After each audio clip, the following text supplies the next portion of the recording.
There's a hell of a lot still going on behind the scenes with this issue. What's the update? As a reminder, Nebraskans passed 2 statutory initiatives dealing with medical cannabis last November. We have been in litigation constantly. Many of those coming from John Keane, a former state senator appointed by then Governor Ricketts, and has also been a leader of SAM, which is Smart Approaches to Marijuana. Not to be confused with a group that advocates for marijuana, but they are against the use of marijuana. So no surprise that he has brought litigation. There was a fraud case going after whether the initiatives were on the ballot legally or not. And then there was also a second challenge regarding something called preemption, basically that we cannot legalize cannabis because it's federally illegal. Every single challenge John Keane has brought, or the state, the attorney general, they have lost. And when they've lost, they've appealed and they've lost that. So I think we're sitting here at about 16 or 17 losses for them, despite however much it costs, how many lives that they ruin. I've had several people ask me, and maybe this is public, maybe you can help us out. Who's paying for all that? I mean, I understand the state and the attorney general, that's our tax dollars at work. I understand that. But the private litigation, do we know who's paying for that? The firm 100% answer is no, we don't know where that money is coming from, but we can piece things together. I'm always careful to say this. I'm just going to speak on behalf of myself right now.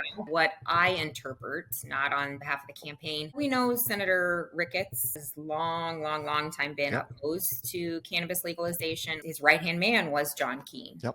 And continue that opposition, now that Senator Ricketts is in Washington, connecting the dots. This isn't money that just fell out of the sky. I know there are great investigative journalists here in our state. So I think some folks should try to follow up on that one. Yeah. We're at a point now where there's an appeal of an appeal. We're hopeful that by the end of the year, there is a Supreme Court hearing happening on the fraud. Hopefully we'll have that behind us. And then this appeal on preemption and standing of John Keane, would hope by the end of the year that we also have a ruling then. In the meantime, we're trying to get the regs in place. We're trying to get the rules and regulations in place. It was straight from legislative session where we failed to get a bill passed. The Medical Cannabis Commission that was formed, it allowed the governor to appoint 2 individuals. No surprise that those individuals have been anti-cannabis. I believe they're being given orders and they are following it.